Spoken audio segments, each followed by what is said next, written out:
আমি একটি হাদিসের প্রেমে পড়ে গেছি।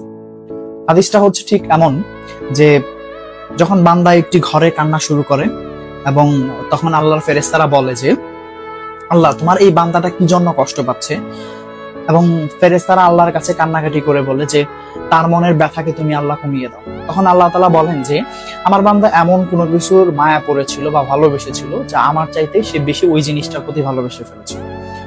আমি আমার বান্দার কষ্ট আমি বুঝি এবং আমি দুঃখী মানুষের মানে ভগ্ন হৃদয়ের মানুষের খুব কাছাকাছি অবস্থান করি।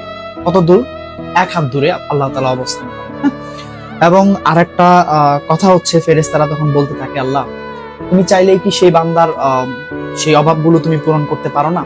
তখন আল্লাহ তাআলা বলেন যে আমি ওয়াদা করতেছি আমার বান্দা যে জিনিসটা তার জীবন থেকে হারিয়েছে তার চাইতে অধিক উত্তম জিনিস আমি তাকে দিব, যা দেখে পৃথিবীর মানুষ বিস্মিত হবে।